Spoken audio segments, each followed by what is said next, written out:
Hi guys, it's Melissa from Oregon Energy, and today I am so excited because I was able to actually get our founder, Gerard Bini, to come on and help me with all the frequently asked questions that I get all the time. He is going to take his time, which is amazing, to explain to us all the different aspects of the amazing products that he has created. So thank you so much, Gerard, for coming on.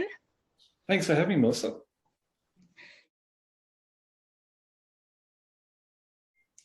That's one of the world's biggest radiation problems in houses, but because of fear of criticism from those technocrats who don't believe in the energetics of what's going on when there's been a death, people don't want to talk about it.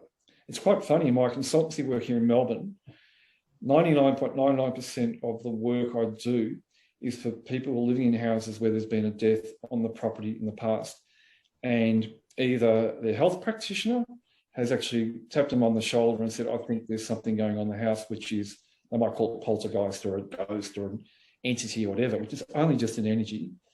Or they've picked up on themselves, they've moved into a house and after a couple of weeks ago, there's something not right. Or like I had an experience in my early 20s, we moved into a brand new house and there had been a death on the land where the house was actually built. And the first night, my wife at the time saw in the bedroom window an entity. And she said there's a peeping Tom. We all came running in and this thing disappeared like that. But a few weeks later, I was waking up at 11:30 at night with a sleep paralysis attack, which is where you're having a bad dream, you wake up and you're paralysed and you can't move. And my wife at the time, she was seeing in the doorway a bloke standing in army fatigues, pants only, bare-chested with colours coming out of his chest, which was an apparition of a ghost.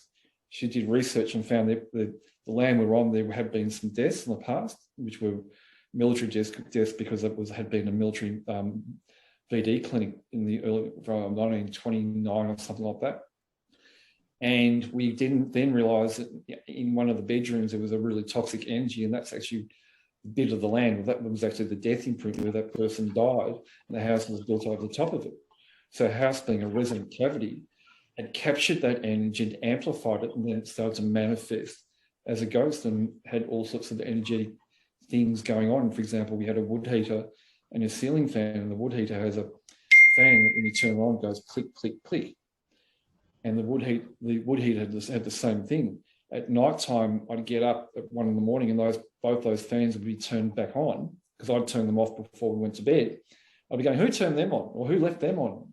No one did. It was the energy in the house which was doing things like that. A lot of customers who, they're seeing things, or the energy is off, they're feeling tension in their homes. So if you are experiencing that type of energy, what products or what do you need to have to kind of clear that? Either the Stellar Dome or the GeoCleanse. One of the very first bits of intensive programming we did 20 years ago, 10 from back around 2005, with the GeoCleanse when it was first developed, was to work on a counter frequency for neutralising those frequencies in a house, to remove the bioplasmic imprint, the death imprint we call it, because that creates the geoelectric current through the ground too, to the boundaries. And as I said before, most of my consultancy work here in Melbourne is for houses that are haunted or there's energy going on because of death in the property. But that's been from the very beginning. Going back 20-something years ago, every single property going back to then has been for that particular problem of an entity in the house. So I had to work on developing the programming and the right frequencies to actually neutralise that. And we've been very, very successful there. Like, we've had lots of personal experiences ourselves, but lots of feedback, and you call it testimonials or whatever, from customers that had big things going on, and they put a GeoCleanse and it's still space again and nothing ever occurs ever again. I have had one or two people who actually did still experience sleep paralysis attacks after the GeoCleanse went in, but with a very minimal amount. But when we looked further into the health and well-being of those people, they had respiratory problems. There is another reason for a sleep paralysis attack. If you Wikipedia it, I haven't Wikipedia recently, but up until a couple of years ago, because of the way Wikipedia is written, it was sort of saying sleep paralysis is more a medical thing, and they were poo-pooing the fact that sleep paralysis is commonly known for an entity attachment. But on the Wikipedia page at the time, it may still be there, was a photo of maybe an 18th century painting of a woman lying spread across the bed with this demon on her chest, which was depicting a sleep paralysis attack or entity attack. And that's exactly how I would describe it after experiencing sleep paralysis attacks myself. Many years ago, I was involved in a group which did ghost hunting type of videos here in Australia. And we're a place called Cape Otway Lighthouse. You can Google this. And on Google Earth, you can go zoom in, you can see the different buildings there, which were the lighthouse keepers' buildings, which had been turned into accommodation.